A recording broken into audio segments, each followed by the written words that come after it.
This episode of Going In Raw is sponsored by the new DraftKings Pick6 app. Do you think that a particular quarterback is going to throw for more than 300 yards? Or that a wide receiver is going to score a touchdown? Then check out DraftKings Pick6, the newest way to compete against others and play fantasy football to win cash with DraftKings. With the DraftKings Pick6 app, just pick a player and choose if they'll have more or less of a stat, like yards, touchdowns, catches, and more. Get your picks correct and you'll win cash. So download the new DraftKings Pick6 app now and use code RAW. That's code RAW for new customers to play $5 and get $50 in Pick6 credits guaranteed. Plus 1 month of NFL Plus premium on us. Offer expires 9/19. Only on DraftKings Pick6. The crown is yours. Gambling problem? Call 1-800-GAMBLER. Help is available for problem gambling. Call 888-789-7777 or visit ccpg.org in Connecticut. Must be 18 plus. Age and eligibility restrictions vary by jurisdiction. Pick6 not available everywhere, including New York and Ontario. Void where prohibited. See terms at pick6.draftkings.com/promos. One per new customer. Reward issued as $50 in non-withdrawable Pick6 credits that expire in 6 months. NFL Plus premium offer available only to new and former NFL Plus subscribers. Additional NFL Plus premium terms at nfl.com/terms.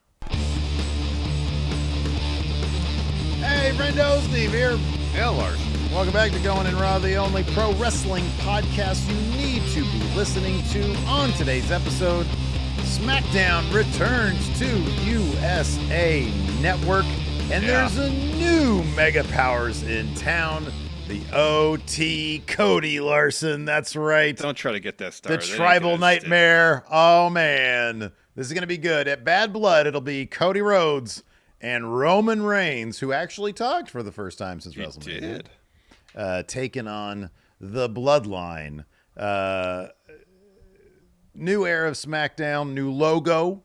Credits now at the end, even if it's just the executive producers, Paul Levesque and Fitting. I forget his first name. Oh, yeah. Mark Fitting? I don't know what it is. Something like that. Yeah. Mark Shop Zone. Whatever it is. Anyways. New theme.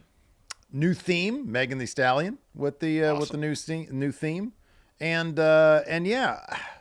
Same. I mean, look, it's a same creative team though. So. It's the same creative team. I'll be honest with you. I thought that it had a bit of a pep in its step. You know, so much of SmackDown's problems, I think, had to do with, a year ago when the Bloodline was firing on all cylinders, it would trickle down throughout the show. And so it doesn't really do that now. So the individual storylines that they got going on, they have to do something with them. They do. And I feel like there was some more movement in those stories on this episode of SmackDown as opposed to how it's been in the past. Well, also, considering how good a lot of the Bloodline stuff was a year or two ago, masked some of the other potential creative deficiencies that might have been going on elsewhere on SmackDown. You'd have many good segments with the Bloodline, and yes, I know they would interact with other stories on the show from time to time, but by and large, the Bloodline story was the thing that was the through line for basically every episode of SmackDown for 4 years, basically. Yeah.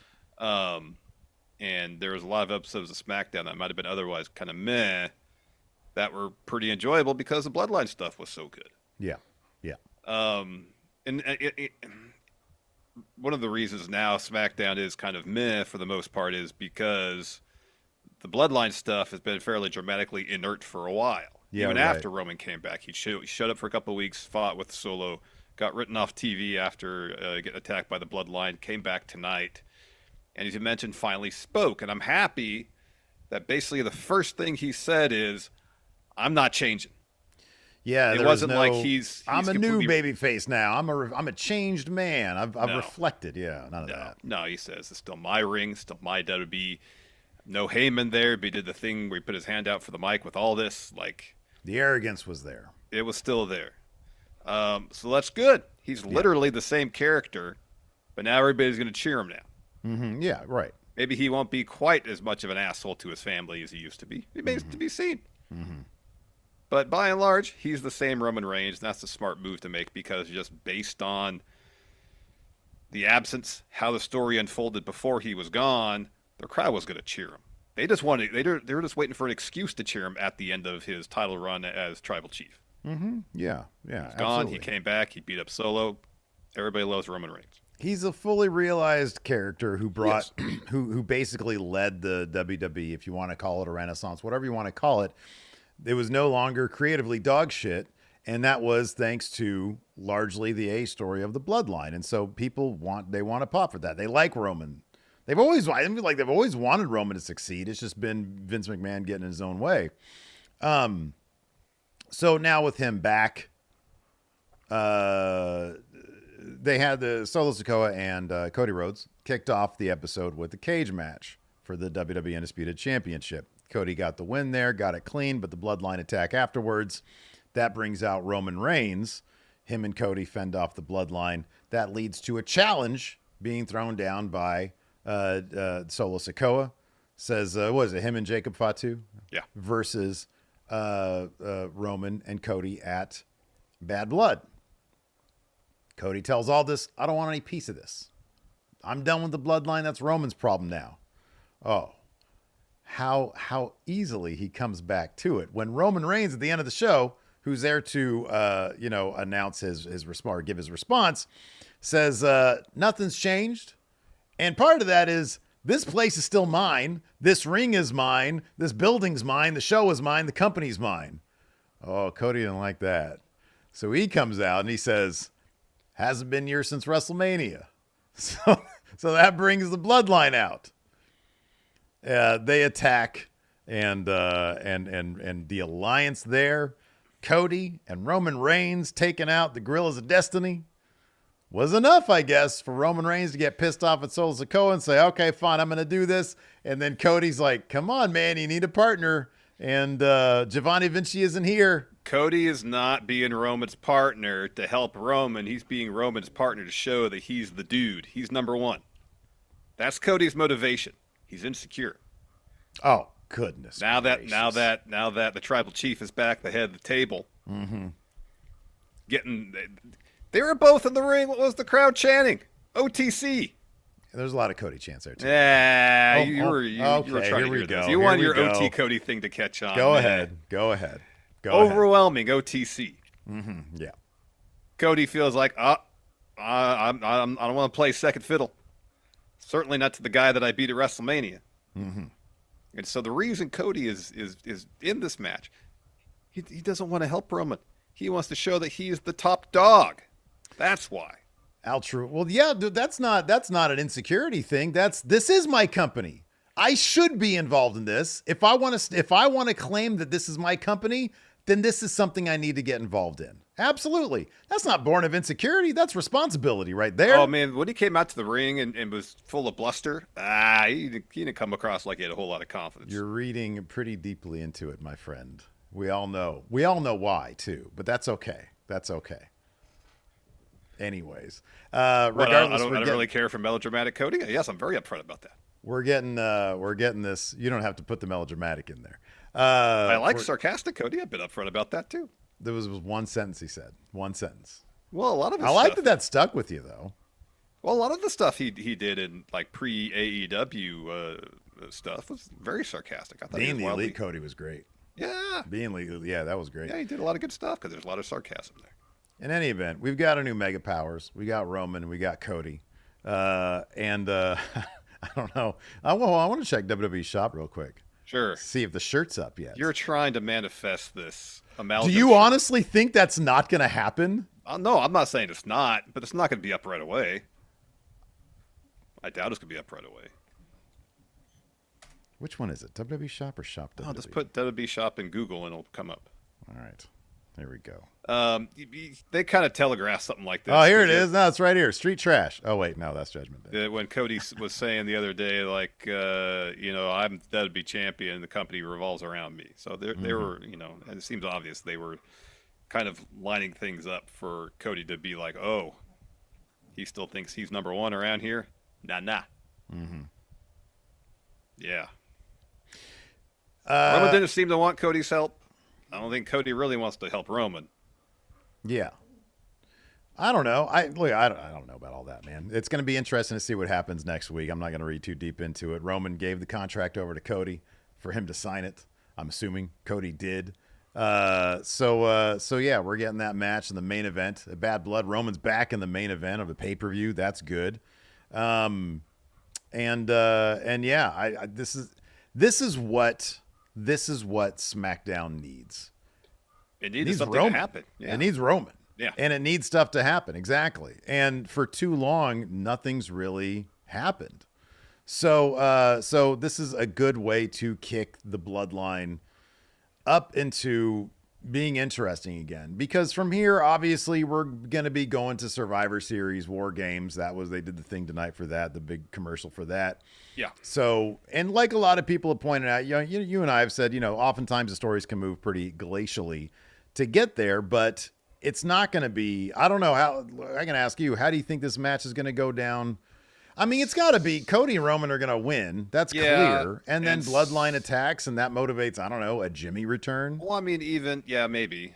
I mean, even when at the conclusion or after the conclusion of the cage match, and maybe just reading too much into it, Roman gets in the cage and closes it behind him. It's like, all right, is that a little bit of foreshadowing to what we're going to expect here in about a month and a half's time? Sorry, 2.5 months' time with War Games. And assuming Roman and Cody win at Bad Blood, which seems to be a pretty solid assumption, you would think then that their alliance would continue on to potentially War Games. And then, the question is who's gonna team with them, the other two members of their team. If it's Roman, Cody, is it the Usos? Is it Jay and Jimmy? Is it Sammy and Jay? We don't know Jimmy's injury status still. He's been out since WrestleMania basically because of an injury. I think that will have some bearing on who the team consists of. But you've got to think Jay's got to be on there. So what was it last year? They could do a thing. They could do a thing where Roman's trying to get Jay, and Jay's like, no, I don't want to do it. And then Cody is like, Cody says to Jay, hey, you don't do it for him, do it for me, or something like that. It's Cody that really presses Jay to join the team. Well, Jay's got something to prove. He's become his own person. That was the whole point. He went to Raw, he became the man. It honestly would not shock me, because what do we always say? The titles are largely there to service the saga. Mm-hmm. Either, and it would make a lot more sense if it was Jay and Sammy winning the tag titles as opposed to Jay winning the Intercontinental Championship. But look, Bloodline was all about winning titles. If Jay does win the Intercontinental Championship and him and Sammy do win the tag titles, and then you got main event Jay with both those titles walking up to Roman, he might want it just so he can say, hey, Roman, you lost at Mania, and look at where I'm at now. Mm-hmm. I'm not going to be under your thumb. You can't push me around anymore. And he might want to be there just to show Roman, this is what I am now. I get the biggest reactions right now. I think that's a good piece of motivation right there. Could be. They might go through a story where he doesn't, I don't know. I don't know what would make more sense. He doesn't want to deal with that shit. He doesn't want to deal with Roman. He doesn't want any of that. Or, hey, look at me now. Who doesn't like to prove somebody else wrong who had them under thumb for so long? It could be one then the other. It could be a situation where, no, I don't want to deal with this. Cody gets in his ear, and that could be one of the things he says is, you're the one that's got all the titles now. You're main event Jey Uso. Mm-hmm. Raw is your show, essentially. Yep. Show Roman that you're not the right-hand man anymore. Yeah, right. So it could be one leading to the other. It doesn't have to be either or. Yeah. I mean, it is the kind of thing. Dude, look, it's right around, well, not right around the corner, but it's like 2 months away. 2.5 months away? It's the end of November, right? Yeah, it's the last Saturday in November, yeah. Yeah, so it's 2.5 months away. I think that's a lot of time to build that story. So yeah, I mean, Jimmy's going to come back. So yeah, if they do, because last year they did 5-on-5. I mean, here's another potential. I don't see it happening, but if they want to keep the two teams strictly SmackDown competitors, just putting this out there, you could do Roman, Cody, Kevin Owens, and Randy Orton. Cody can recruit Randy and Kevin, despite their vast history of issues with Roman Reigns, to be on their War Games team. And based on something that happens there, that could really create a fissure between Cody and Kevin and Randy Orton. Yeah, because Kevin Owens showed none of the, besides stunning Ricky. He didn't stun Randy. Randy showed up tonight. He was No a mystery prize fighter partner. tonight, no. No prize fighter. He hasn't really shown shades of that. I mean, dude, honestly, if you want to pop the crowd the biggest, it's Sammy and Jay. Oh, absolutely. I mean, absolutely. and they, I would think they would have no problems crossing brands to do that. It's just, that would just absolutely ignite that crowd. It makes the most sense from the story perspective. But, you know, if Jay's going to be wrapped up in something regarding the Intercontinental title, or he and Sammy are tag champs, for whatever reason, they might think, well, they're doing their own thing over here. Let's focus the story over here on SmackDown for that. I'm just spitballing here, you know. I'd be really disappointed. You're right. I mean, it's a possibility. I'd be really disappointed that, like, to lose sight of the bigger picture is something I'd be kind of surprised. Yeah, it'd be a bummer. It would be a bummer. But I mean, the one guy, he ain't going nowhere, and he's not gonna not be a part of it. But Cody doesn't belong. He doesn't belong. Like, and this is fine. Like, I get it. It's the two top dogs. But in War Games, he's there because he's Cody. But if it was just OG Bloodline, that would be absolutely perfect. It would make all the sense in the world. You know what I would love? I would love if Cody got them together and then backed off and just took on somebody else at War Games. Yeah. But it's War Games. Like, of course you're going to put Cody in there in the main event, you know? Yeah, I know. So, yeah. And then on the other side of things, if it's going to be 5 on 5, on the other side of the thing, you got 4. Hikuleo. Maybe introduce him at Bad Blood. Mm-hmm. So for those who might not know, Hikuleo is rumored to be the latest addition to the Bloodline. He spent a lot of time in New Japan. He's a very tall guy. He's Tama Tonga and Tongaloa's brother. Is he legit their brother? I believe Okay. so. All right. So yeah, be interesting to see how they package him. But we did get a little bit of a tease. Roman trying to goad Jacob Fatu into coming into the cage today, and Solo pulled him out. I was like, no, we're not. Oh, even doing before that, when Roman came to the cage, Jacob was up top. Rather than getting back in the cage to fight Roman, he left. Dude, it was again one of those moments, and Roman's the central part of this. The emotions he stirs up in the people around him is the most compelling thing about Roman Reigns. Solo Sikoa looked like he was fucked. He had cry face just by the sight of Roman Reigns. Jacob Fatu didn't. He was up there on that cage, and he looked like he wanted to throw. But then he leaves. You know, he knows what Solo. He's also probably too. I don't know, at Solo Sikoa's service. You know, like the entire time Roman and Cody were in there, Solo was like, and Jacob was just doing this right behind him. It's weird, but yeah. So a couple things set up there. You know, and you can just hope. I have no idea what the schedule's going to be like, but here's the thing that Roman also might, if he's not going to be there week to week, the one thing that we have been asking for is the backstage segments with the Bloodline that gives us some indication of who they are and what the dynamics are. Yeah, we don't get that. And this, given now that they're no longer, you know, so maybe the idea is, hey, you know, we want to keep them relatively one-dimensional, because the idea is Solo's not a one-dimensional character, but he's displaying one-dimensional thought, right? Mm-hmm. Mm-hmm. And so now there's a lot more going on with Roman and Cody teaming up together, and we'll get some of that backstage stuff. We'll get some of the dynamic. We'll get some of the Solo's trying to throw his weight around, and Jacob Fatu is willing to go along with it. More importantly, we'll get a lot more Tongaloa. That's the most important thing, honestly. More Tongaloa, please. Yep. Please. Yeah. Ideally. So, yeah.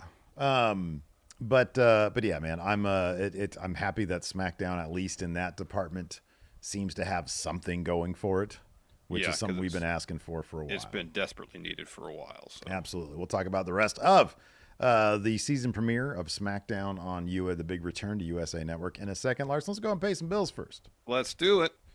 Let's take a break here. Get word from the sponsor of today's episode, DraftKings Pick6. Steve. Yes. I'm sure you're aware of this. I'm a huge, massive sports nerd. I play a bunch of fantasy football, which means I really pay attention to matchups week to week over the course of the season, all that. I look at the schedule and think, you know what? I think if this quarterback here is going to throw for a bunch of yards against this team, or that this wide receiver is likely to score a touchdown this week against that team. That's how my mind works. All right, Larson. Well, then you should check out DraftKings Pick6, the newest way to compete against others and play fantasy football to win cash with DraftKings. See, with the DraftKings Pick6 app, all you got to do is pick a player and choose if they'll have more or less of a stat like yards, touchdowns, catches, and more. Get your picks right and you win cash. Did you say win cash? Win cash again. So download the new DraftKings Pick6 app now and use code RAW. That's code RAW for new customers to play $5 and get $50 in Pick6 credits guaranteed. Plus, 1 month of NFL Plus Premium on us. Offer expires 9/19 only on DraftKings Pick6. The crown is yours. Gambling problem? Call 1-800-GAMBLER. Help is available for problem gambling. Call 888-789-7777 or visit ccpg.org in Connecticut. Must be 18 plus. Age and eligibility restrictions vary by jurisdiction. Pick6 not available everywhere, including New York and Ontario. Void where prohibited. See terms at pick6.draftkings.com/promos. One per new customer. Reward issued as $50 in non-withdrawable Pick6 credits that expire in 6 months. NFL Plus premium offer available only to new and former NFL Plus subscribers. Additional NFL Plus premium terms at nfl.com/terms. Before we get to the segment-by-segment breakdown, let's talk about something that was a little convoluted. The situation with the Women's Championship. Yeah. So there's a promo segment with Nia, Tiffany, Bayley, Naomi, and Nia lays out a challenge to determine her challenger at Bad Blood. And at first it seemed like she was going to tell Bayley and Naomi, you two have a match, winner faces me. But that's not what the challenge ended up being. It's going to be a tag match. And she said, whoever gets the win will be my opponent at Bad Blood, but when we beat you, whoever loses is gone from SmackDown. So we're like, all right, so whoa. Hold, let me write this down. If Nia Wait. pins Bayley, does Nia face herself at Bad Blood? Hold on. If Tiffany pins If Naomi, Bayley pins Naomi, does Tiffany go to Raw? I don't. so NXT. it was tough to wrap her head around it at first, but then we talked it out. Eventually, we did. We We had to talk it out. We had to talk it out, and so essentially, if Bayley and Naomi win, whoever scores the pinfall for their team will face Nia at Bad Blood. Right. Correct. So Tiffany, if she were to pin or get the pin for her team at Bad Blood and win the match, wouldn't be eligible for the title opportunity. That's only on Team Bayley Naomi. Exactly. That's an opportunity exclusive to that team. Right. Now, if Nia and Tiffany win, whoever eats the pin is gone from SmackDown. Yes. Yeah, but Tiffany is not behold. So if Tiffany gets pinned, she doesn't go to a different brand. Doesn't seem like it. No. Right. So I don't see either. I mean, look, they need a title contender. So the big drama here is going to be between Bayley and Naomi, who's going to pin Tiffany Stratton. Yes.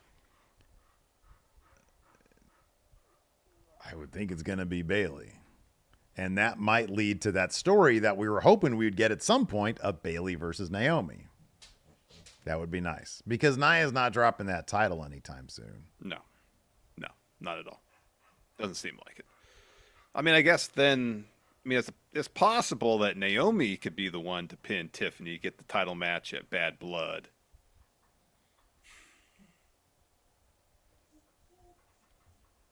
Yeah, I don't know. I mean, yeah, it could go any number of ways. I'm just trying to work it. See, but then again, I was sure that Naomi was going to win Money in the Bank and to do that story with Bayley, and it never happened. So what's Naomi's finish? She does the split leg and moonsault. It's like a Starship Pain kind of, right? Yeah, she's got a submission finisher too. Okay. If she hits her split leg and moonsault, or whatever, and then what it should be is whoever ends up. I mean, Rose Plant is probably a more effective thing. If Bayley hits,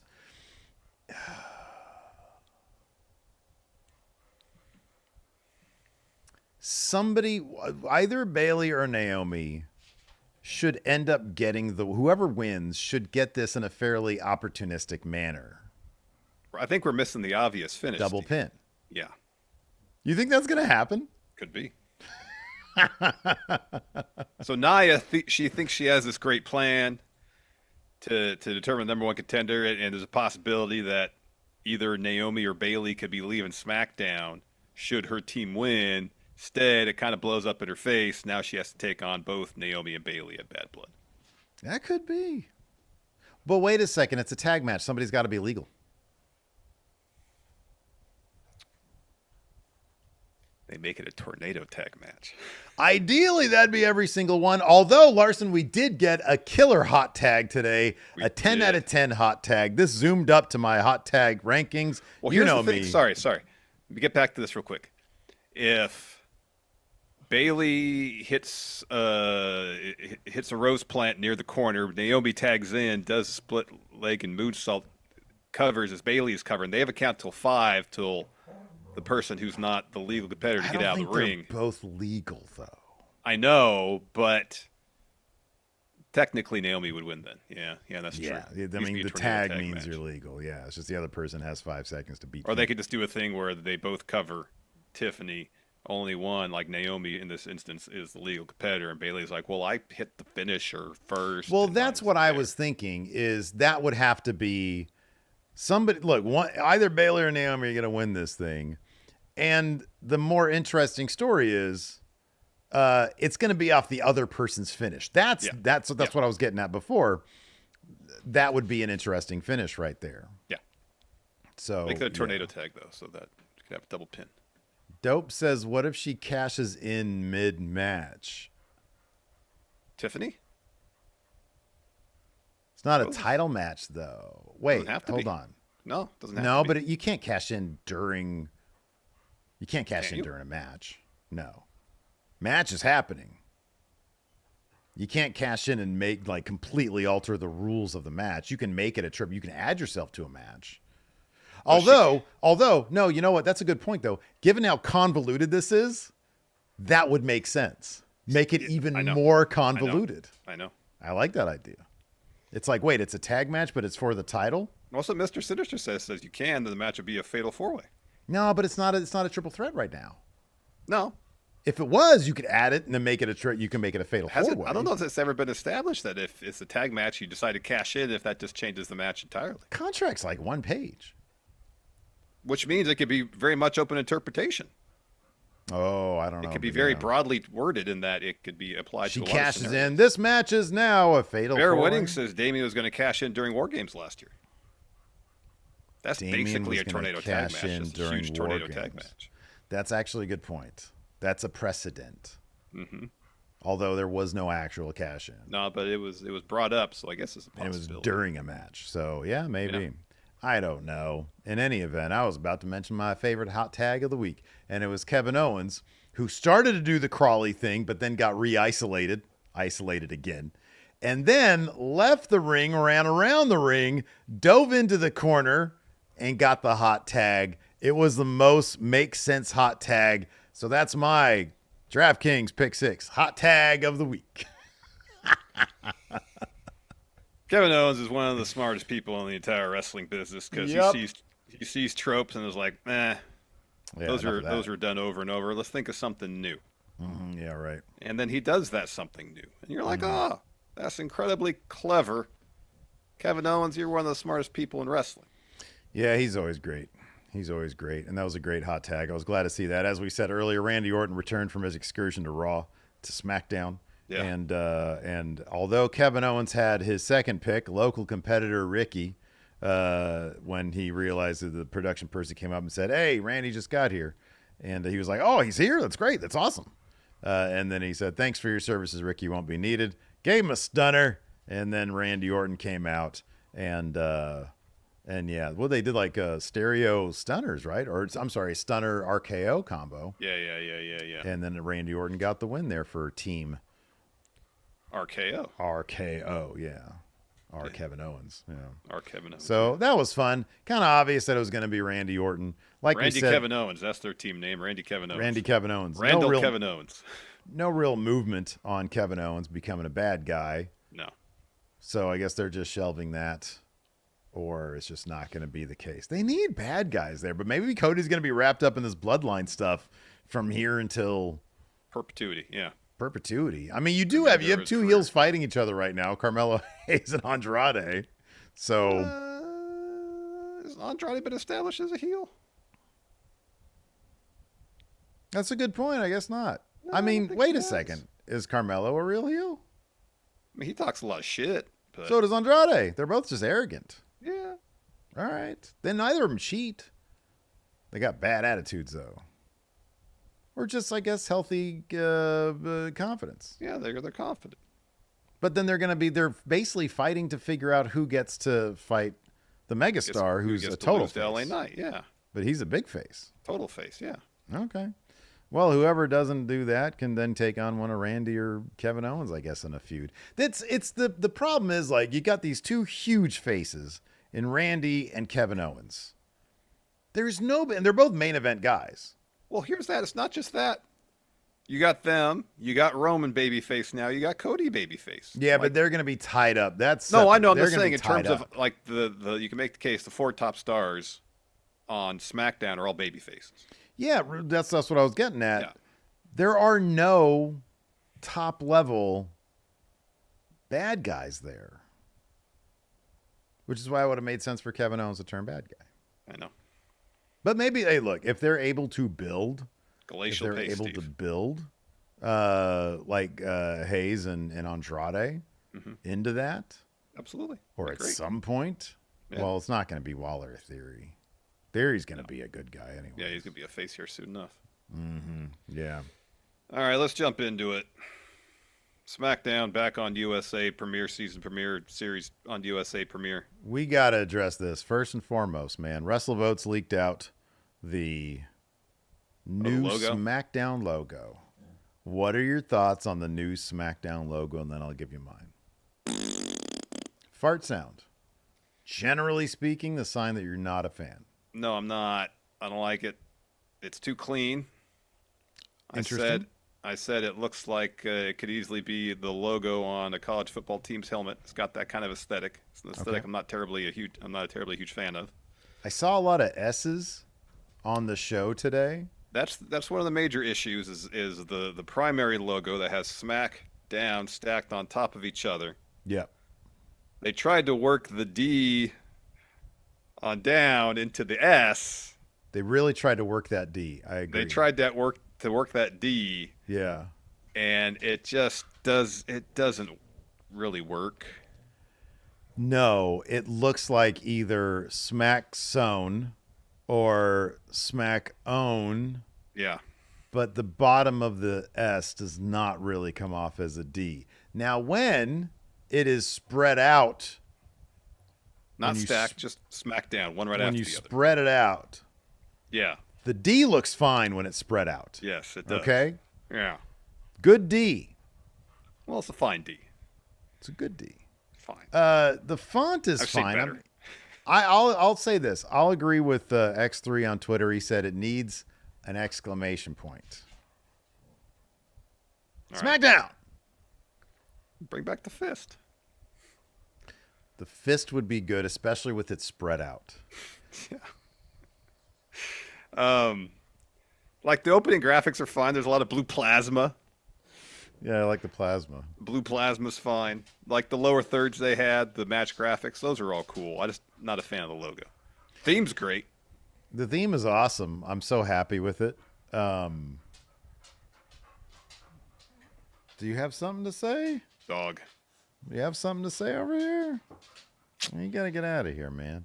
Yeah, theme's great. I thought the opening video package was great. I hope they have it every week because I like when they have opening video packages. I don't like when they just go into jump the right action. into the show. I don't like that, man. Dynamite, for like 2 weeks, they had like a killer new opening theme, and then they just stopped doing it. No, jump right into the show. I don't want video packages. I want to jump right into the show. Oh, dude, come on, get out of here with the Jim Johnson stuff. Before you didn't like when they're walking into a empty warehouse, which is their attendance in 1996. You're saying this isn't an awesome theme? It is a very good theme. It is. I need to get used to the rhythm of it, of having the whole video package. How else are you going to get used to it without it being... I know. I'm contradicting myself. I know. I understand that. I will say that again. Jim I'm Johnson conditioned from WWE product to be like, no, I don't care about this theme and I don't care about this video package. Get to the action. Well, after watching so much of like the 2019 version with that dog shit AC/DC garbage, I know I couldn't wait. I didn't want any of that. I didn't want any of the other themes I've had since then. I like the new one, so I'll see if I can soften on my stance and just getting right into the action because I like the theme. I like Megan Thee Stallion. You can soften up. Let's see if I'll soften up. Yeah, you're not gonna harden. I don't think I'm gonna soften on the D though. Are you going to soften on the fist if it's spread? Oh, I'm pro fist. I love the fist. Oh, boy. Yeah, the theme's great. Theme's great. The logo will grow me. The old logo was like, I don't know, kind of boring, to be honest with you. It was very basic. Here's the thing. Here's the thing that going back to the old Raw is War theme and video package, it wasn't just a montage with graphics. There was oil drums on fire. There was people fighting. This has blue plasma. Look, dude. You and we're in agreement, man. I'm just giving you static. I do as much as I like I'll have to check it out again. As much because I like Megan Thee Stallion. Yeah, Megan's great. There is something about just relentless fucking Jim Johnston. What is it called? Thorn in my eye. Yeah. It's there's the shit on fire and people fighting. It's so violent. It's aggressive. It's more than aggressive. It's hyper aggressive. It's ruthlessly aggressive. And it captured what the show was trying to be. And then it's like it's like you're in Numb, and then everybody's got rude, super offensive signs being held up. It's like you're just jumping into into not Thunderdome, but Thunderdome from old Thunderdome. Yeah. You know, it was that's how you enter a show. I think that's why that intro was my favorite because it was really trying to encapsulate this is what the show is. Yeah, right. Yeah. And I don't know if any intro video package plus theme mashup has done that as well. Yeah. And like the new song, Megan's great, song's great. Yeah. But it's just, the montage they have for it is just people there. There's a blue plasma. The song's good. The video package doesn't get me hype to watch the show. Yeah. And that's the issue. And that's been the issue for a while is like the video package, regardless if the song's good or not, the video package that goes with it or is going with it doesn't necessarily get me hyped for the show. If it doesn't get me hyped for the show, then I don't need it. Okay, all right, fair enough. That's my feelings. And I hope... spent a bunch of money on it, though. I think you're gonna get it because we're gonna get it. And like I said, I like the song, and maybe after seeing it a few times, like, all right, I get it. This is getting me hyped for the show. I mean, here's the thing too: is we're watching this in a very interesting, isolated way where we're trying to engage with the crowd too. Yeah, right. So I'm like, I can kind of half hear the song. I'm not really paying that close attention beyond blue plasma to the graphics. Yeah, right. So let me immerse myself in my usual viewing situation. And maybe like, all right, this is awesome. This works. The combination of awesome song plus blue plasma graphics works. I'm hyped for the show. Mm-hmm. Yeah. All right. Well, there you go. Anyway, so yeah, new SmackDown kicked off. Michael Cole said, "Hey," and then the game comes out. Yeah. He gets a mic, and it's just a bunch of run-on sentences. He says, "It seems like yesterday I was standing in the ring for the first episode, going one-on-one with The Rock, and it's hard to believe here we are 25 years later. No better place to be than right here, right now, sold out, standing room only, Seattle, Washington. There's no better way to start out." And the crowd starts, cheering. He says, "Don't interrupt." It was weird that he said that. Didn't say that. He said, "No better way to start off than a match for the WWE Universal Undisputed Championship. Cody Rhodes, Solo Sikoa, Steel Cage. Seattle, are you ready?" then welcome to SmackDown. And that's how we started SmackDown. And then we have that match, Cody Rhodes versus Solo Sikoa. I thought this was one of Solo's better efforts, to be honest with you. It really was. Seemed like he was into it. Seemed like he wanted to be there. Didn't seem like he was ready for a shift to serve up some fries. Maybe it's a situation where he's aware, whether it's been explicitly stated to him or otherwise, this is probably our last world title opportunity for a little bit. So, be like, look, you're going to be involved in a lot of main events because Roman's back. Yeah. That being said, it's probably your last world title opportunity. It's like, all right, I'm gonna go show out now. Mm-hmm, yeah, because he did. It was a really fun match. It was physical. Mm-hmm, yeah. Sometimes cage matches can just rely too much on I'm going to throw a person in the cage, and there was plenty of that here. They did plenty of that. That can get kind of just plodding and a little dull. Mm-hmm. But there is enough decent action, good action between, hey, I'm going to throw my opponent to the cage to keep it interesting, and the pace was good. Yeah, it was. There was an urgency to it, and I thought that was good because you always need that. In the end, though, Cody hits a crossbody off the top of the cage, basically. It was off the top of the cage. Yeah, it was off the top. But he lands pretty gnarly. Like, it seems like he landed pretty high on Solo. And Solo had a really weak kick out. But he was able to get himself back up. Mm-hmm. Cody drags himself to the corner, crawls towards the open door. Solo slams the door in his face. He goes for a spike. Cody catches him with a crossroads, gets the cover, and wins the match. Afterwards, Bloodline surround the ring, climb the cage. Solo hits a spike. They get inside the cage, start stomping on Cody. That brings out Roman. We already talked about how Jacob Fatu seemed to be pretty horny at the prospect of getting to fight Roman Reigns. But then leaves. But then left. And then Solo Sikoa didn't seem that way at all. He looked like he was going to cry. He looked like he had pooped his pants. He pooped his pants. So Roman gets in the cage, takes out Gorillas of Destiny. Throws Tama into the cage, then Tongaloa. Solo attacks him from behind. Beats on him a bit, goes for a hip attack, but he eats a Superman punch from Roman instead. Jacob Fatu pulls Solo out before Roman's able to hit a spear. Roman looks at Fatu. He's like, hey, come on, man.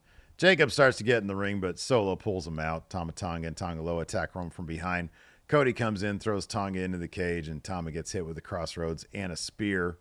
Roman and Cody get face-to-face. Jacob puts the Ula Fala on Solo, and Roman and Cody have a bit of a stare-off there. And then we get, rushed Nick Aldis, who's like, oh, my God, what just happened? He's with Kathy backstage. She's like, hey, what's going on? And he's like, it's chaotic to say the least. A lot of moving parts. He says all the major parties have been sequestered to their own dressing rooms. Solo's reached out, says he has a challenge with Jacob Fatu, and it's an offer no one can refuse. This night is a long way from being over. There we go. Next match. Match. Michin taking on Piper Niven. Mm-hmm. Somewhat of a short bout. Mia Yim gets the win after Eat Defeat. That was preceded by a belly to back off the second rope, and afterwards Chelsea Green gets in the ring, attacks Mia Yim, and ends up hitting an unpretty her on a trash can. Seems like we're getting Mia Yim, Chelsea Green, some sort of, I don't know, street fight, hardcore match maybe. It was, I hope so. It was a really short match. It was very short, surprisingly short. I look away for a second, the match was over. Yeah, same. But yeah, no, I love that Mia Yim is getting TV time every single week. Yeah. So that's cool. It's fantastic. Fantastic. It is. Yeah. So next match is going to be A-Town Down Under versus Kevin Owens and Mystery Partner. And then we get a montage of stills of highlights of SmackDown's past. And then we had it showed a bunch of SmackDown legends in the crowd. Rob Van Dam and Katie Forbes. Of course, SmackDown legend Katie Forbes was there. Vicky Guerrero was there. Also, SmackDown legend Gunther and Ludwig Kaiser were there as well. Mm-hmm. So great to see them there. They had a great run on SmackDown. Man, that 07 to 09 run, good stuff. Yeah. So anyways, A-Town down. They come in the ring. Kevin Owens' music hits. And then his tag partner makes his entrance, and it's a dude with midnight heat on the back of his trunks. Very my career type situation here. So Owens grabs the mic and says to Waller, in theory, "What are you laughing at? Okay, I'll admit he wasn't my first choice. My actual partner couldn't make it, had travel issues. This is my." He leans over and says, "What's your name?" Ricky. He's my partner. Ricky. Let's give them hell. So right as the bell's about to ring, someone from production waves over Kevin Owens, and he says he's here. He just showed up. Kevin Owens says he's here. All right. Sorry, Ricky. Wapa. Stunner to Ricky. Randy Orton's theme hits. Of course, he's Kevin Owens' partner. He comes to the ring. We have match. As Steve said, they hit simultaneous stunners and RKOs. And Randall Kevin Owens get the win. And then they looked into the camera afterwards as they were celebrating, and they said, "Sorry, Ricky. Maybe next time." So shout out to Ricky. Afterwards, Nick Aldis is backstage with Kathy again. She's like, "What's up?" And he says, "Solo's made a challenge for a tag match at Bad Blood. Solo and Jacob Fatu versus Cody and Roman. I drew up the contract, and Solo and Jacob signed it." And then Cody walks in. He's sweaty. He says, "I'm done with the Bloodline. It's Roman's problem. I have no intention of signing that." Hold on a second. Was he eavesdropping on the conversation beforehand? How does he know that what's in the folio? How does he know that's a contract? How does he know what Nick Aldis just told Kathy Kelly? I mean, he doesn't strike me as the kind of guy who is opposed to hiding in closets to get info, kind of like the old Letterman Jay Leno stuff or the Paul Heyman stuff. I think he used to hide in closets too, like listening in on conversations. That's a rumor, I think. So I could see Cody doing that. Sure, right. He's a. But then when he got out of the closet to or wherever he was hiding to step up. Wouldn't they be like, "Why were you hiding in there?" No, they're used to it now. It's been years. Ever since he got back. It's just a normal thing. Okay, I'm just trying to find an explanation for it. Because it's like, how does he know instantly? Yeah, oh yeah. Yeah, no, everything that they were conversing about. Part of his contract, he's allowed to hide in closets, so nobody is taken aback by it. All right. This is news to me. I didn't read that report on Fightful Select.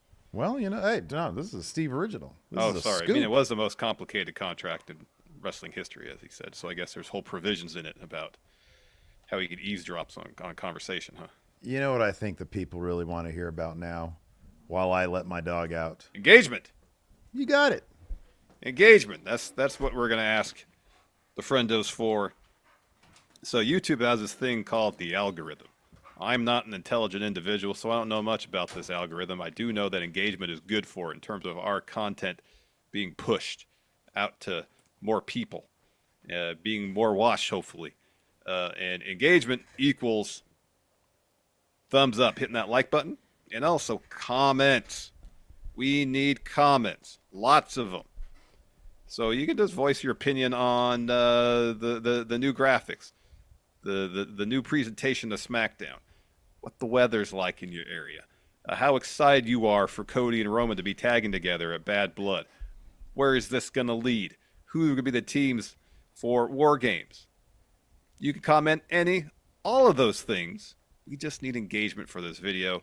It's good for this video. It's good for our channel to get engagement. Hopefully get our content in front of more eyeballs and helping this channel grow. Also got a couple new videos over the past couple days. Today we dropped a 10 most disturbing pro wrestling match finishes.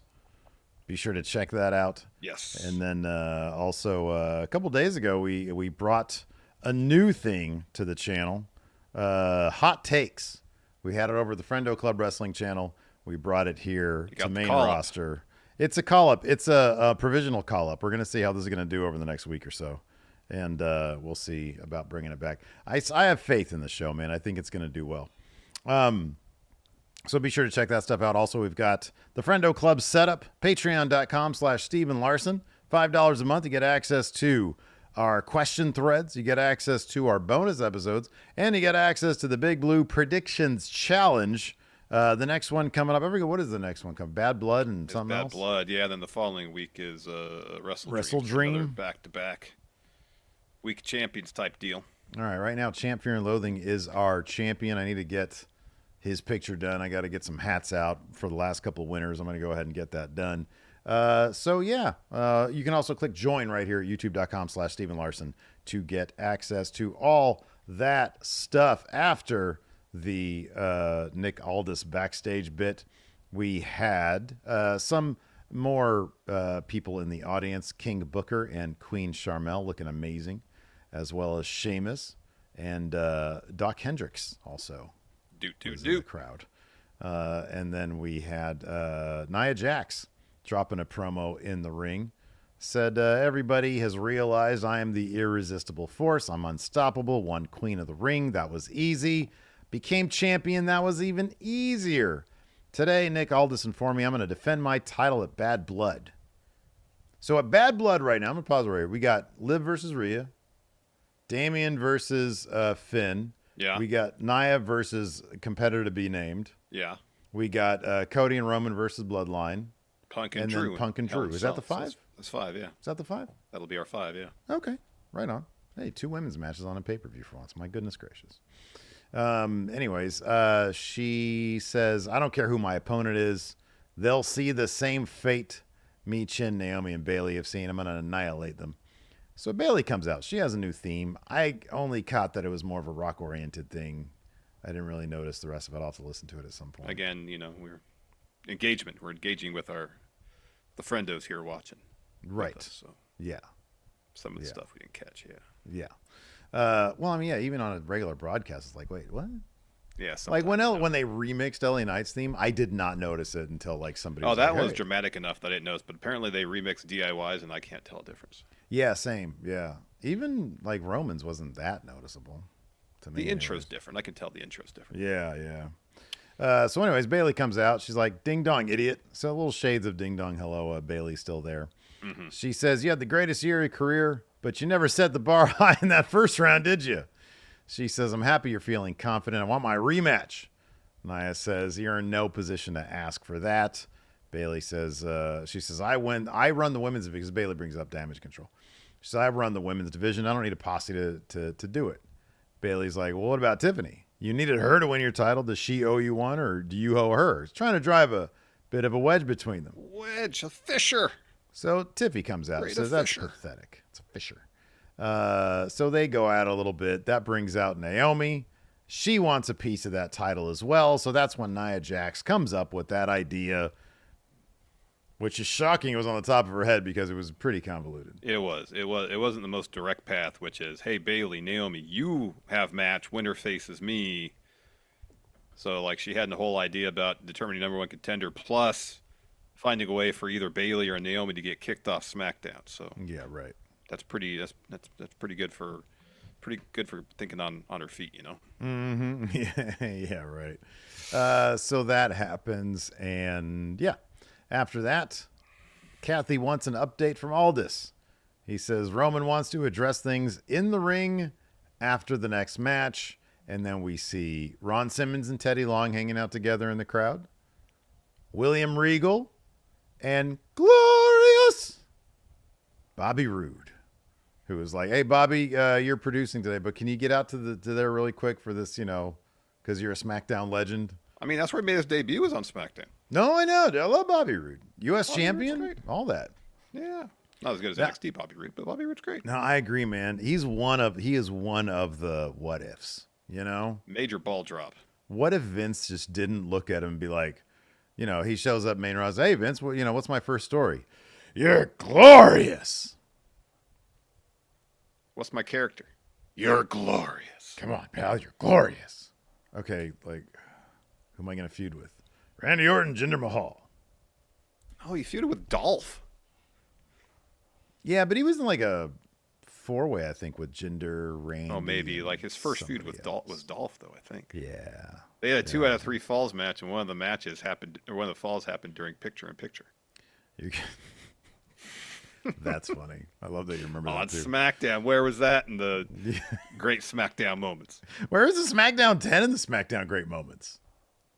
Yeah, you're going to tag with Chad Gable. He's also going to be glorious. Okay, dude. Damian Priest was in the crowd as well. Yeah, SmackDown legend Damian Priest. SmackDown legend. That 07 to 09 run for Damian Priest was legendary. Tops. You're not here, so After that, we had Andrade El Idolo versus Carmelo Hayes. Another awesome match with these guys. Yeah, it was really good. And it took a message off the top rope to put Carmelo awesome. Hayes away. So Andrade gets the win. Now he's up 3-2. Yep, and facing LA Knight. LA Knight comes out afterwards. Let me talk to you. Yeah. Congratulations. According to Nick Aldis, you're the next contestant for the U.S. champion. Enjoy those tingles and jingles, but don't get lost in the sauce because you won the Hit It and Quit It sweepstakes. 1 week from now, you get there. Man, there's a lot of references he just put in that one sentence. He worked a long time on that one, by the way. The whole flight. The whole flight from L.A. to Seattle. Yeah. The Hit It and Quit It sweepstakes.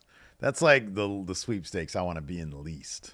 You know, give me the Ed McMahon sweepstakes or Publishers Clearinghouse. The giant check. With the giant check. I want the Hit It and Quit It sweepstakes. I'm married. He says 1 week from now you get dropped on your head for the 3 courtesy of the megastar. When you're laying there, it's not going to be how tough to know whose game it is and who's still a U.S. champion. With everybody say, LA Knight, yeah. And then we get Byron backstage with Jade and Bianca. Bianca says, we're excited to be here, but even more excited to have her titles back. Jade says, whoever wants to come get it, we're giving out work, come apply. Bianca says, Raw, SmackDown, NXT, it doesn't matter. Apparently they're going to be on NXT this week, I think. Jade and Bianca are? Or is it the CW premiere? It's the CW premiere, I think. That's going to be a loaded episode. And then Nia and Tiffany walk up, and Nia says, I hear what happened to Naomi. And Bianca and Jade say, what happened? And Nia says, nothing yet, but if she keeps sticking her nose in my business, something will. Oh, and those belts look good on you, but I beat both of you in the Queen of the Ring tournament. You may have those titles, but this is my kingdom. And then we have Roman Reigns come into the ring, and poor Roman comes out. They go to commercial break. I don't know why they do this. Oh, they had picture while he's milling about in the ring. Yeah. Like, were they showing the Burger King commercial in the arena? Did you get to watch the Burger King commercial? Nah, because you could see the Tron. It was like a long shot. Like, what's the point? Yeah. He's got to mill about for 2.5 minutes. He's just going to sit there and watch a WWE commercial for merch or whatever.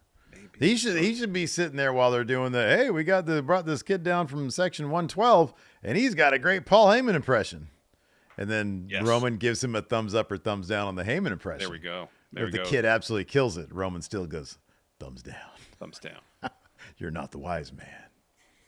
Anyway, so Roman comes in. He says, Aldis says, Roman, I know it's been a chaotic night, and we have our own unique history, and I want to say with everything. And Roman's like, you do the Roman look pretty good. Like, I'm over this look. It's great. So he asked for the mic. Aldis hands him the contract instead, but he didn't ask for it. He did put out the hand. Aldis apparently doesn't watch SmackDown. And he smirks and he opens his hand again. Aldis gives him the microphone. He says, I don't want to confuse anybody. Some things change, but not me. I don't need him, pointing at Aldis. Poor Aldis. I don't need some contract. This is family business. This is bloodline. I don't need a partner. I don't need the help of Cody Rhodes. Let's get one thing straight. Whether I've got the Ula Fala or not, I'm the tribal chief.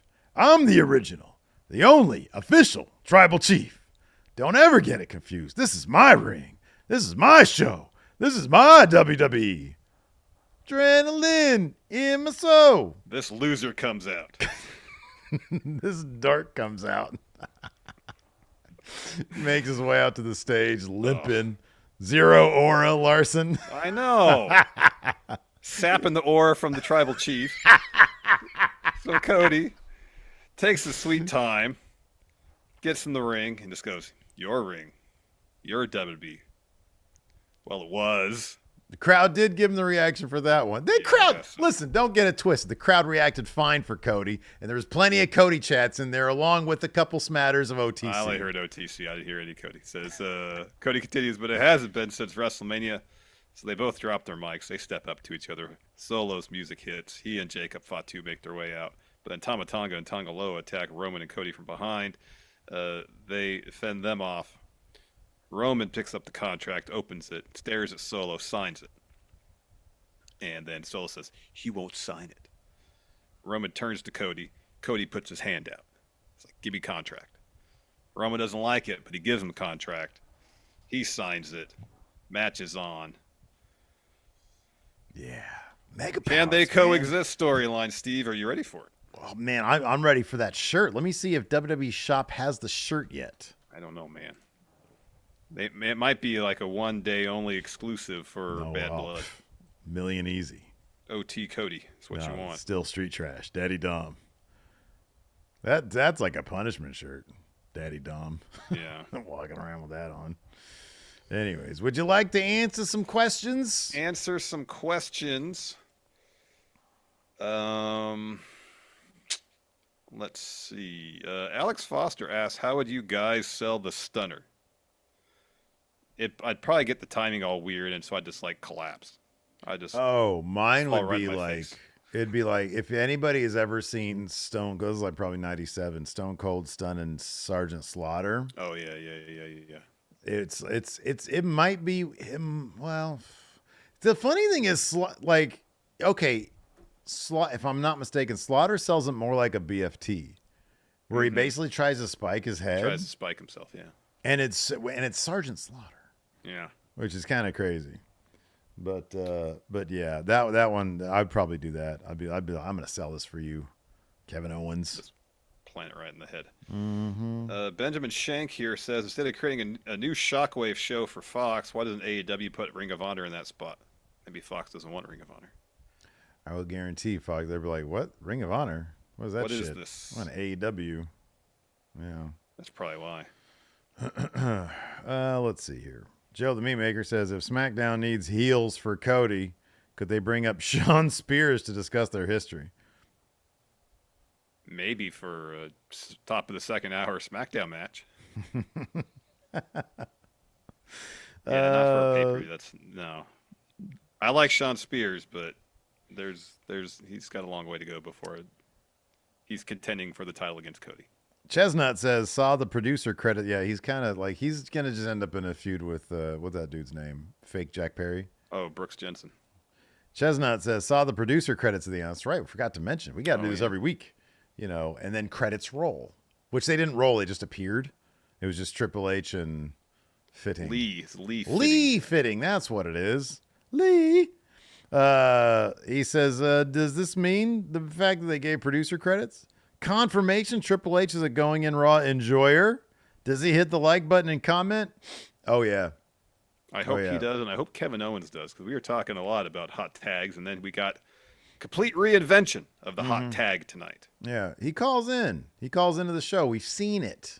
It's not really him. That's just he knows about us. That's just you, man. D. Kyle asks, who will be the first one to give Jacob Fatu a loss? Probably Roman. Yeah. Oh, yeah. Yeah. Saudi Arabia. Trade wins, though. Probably in Saudi Arabia. Arabia. Should get a win on Roman.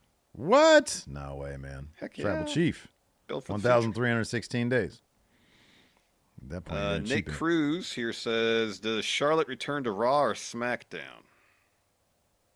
Charlotte? Yeah, SmackDown. I always associate her with SmackDown so much. I mean, Andrade's on SmackDown, so unless Andrade's going to move brands. And on top of that, oh, dude, are you kidding me? Charlotte and Nia Jax again? Oh, okay. Oh, give that to me, man. In the ring throwing hands, huh? Oh, I love it. I love it. It's like Pancrase. Yeah, it is like Pancrase, even for a little bit. Even for a little bit of touch, a little taste of Pancrase there. A little bit. AJ Otani says, oh, wow. Steve, if Naomi wins the WWE Women's Championship, will you get a knockoff Glow replica championship? I want her to win the title. And one reason is because I want that LED title back. That thing was amazing when she had that. It was really That title was awesome. They lost out on so much money by not selling They could have sold a ton of those. Yeah. They really ton of those. I want Naomi to be champ. Seriously. I want to see that title. If they give Naomi a fucking run, like a run, Uh-huh. They're going to realize how much money they left on the table in the past. I think she would be so over. She really would. She really would. I hope it happens. I really hope it happens. David Matushek says, since SmackDown now has credits, half these questions about the credits. Now has credits at the end of their show. Do you expect other live wrestling events to follow suit? Is Tony Khan going to counter with a scroll? I hope so. Me too. Give people fucking credit. Cast, writers, producers, we don't need the agents. cast. You don't need the cast. No, it's going to be a fast scroll. I mean, the cast gets their fucking Trons up on the thing, man. But like the cameraman. No, you do wrestler, real name. What? No. Wait, hold on a second. See you later, kayfabe.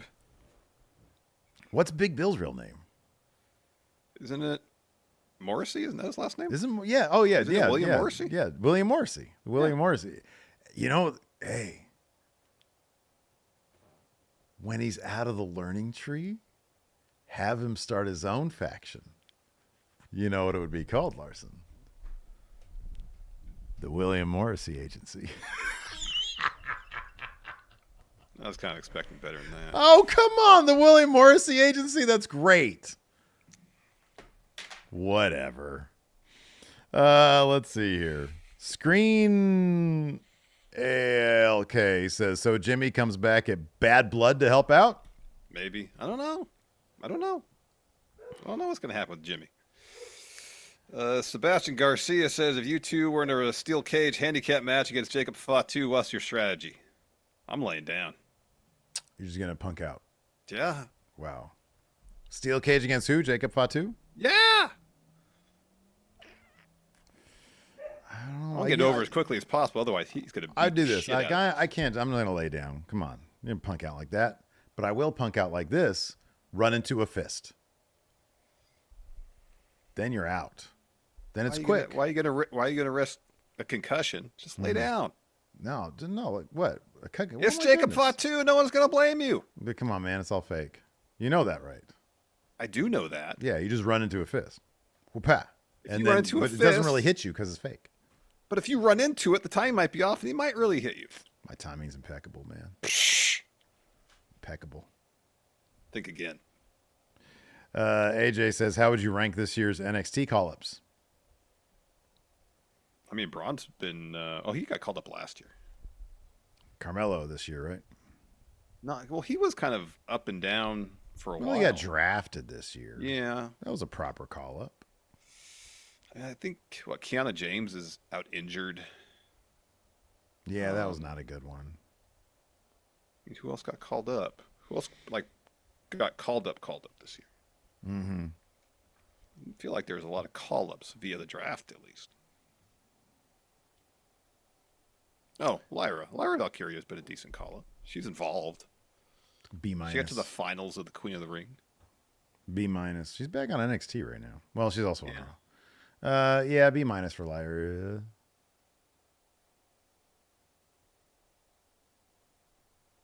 I guess, but Tiffany, did Tiffany get called up this year? Yes, I think she did. All right, yeah. I mean, that's an A. That's an A. Pretty successful. Yeah, that's an A. Braun got called up this year. That's an A. Baron Corbin. Dude. F. F. Nah, man. Yeah. Nah. Luis says, if your pets were wrestling brands, what brands would they be? Oh, man. What brand is a mess? Gypsy's XPW, bro. Just a mess. Just a mess. What's kind of... Not that much of a mess. What's the loudest, most in-your-face wrestling brand right now? Because that's May. The loudest, most in-your-face? You know, I've sat down on the chair today, and she jumps up in the chair and gets right in my face. And I'm like, all right, back off a little bit. And then she gets her paws and starts pawing me in the face. Yeah, it's amazing. How do you not appreciate it? It is, but she's got sharp claws, and it hurts. Oh. Come on, man. So while I think it's great, it's adorable, but it's also painful. Oh, my goodness. So I just back off. Back off a little bit, dog. It's a little tiny puppy dog, man. Yeah, she's got incredibly sharp talons on her paws, man. I doubt those are that sharp, man. It's a little dog. Think again. Crazy. I'm going to say TNA because Ed Edwards is a werewolf. That's a good one. That's a good one. What about Gary the Fish? Does a lot of nothing, just sits around SmackDown. Yeah, I guess so. No, Gary Collision. SmackDown. What's that? Yeah, Collision. Yeah. No, Rampage. That's good. Rampage. Because I don't have to, it's just like. It's just there. It's just there. Yeah. Yeah. I'd see a whiff of it once a day. I guess the same for the frogs and fish we have in our house, too. Okay, they're Rampage, yeah. Yeah, they're all Rampage.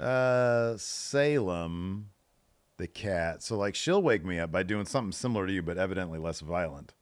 She'll like tap me on the. She'll like rub like pat my face. Well, the thing about cats can retract their claws, so Yeah, she has one jank one that always gets me though. yeah.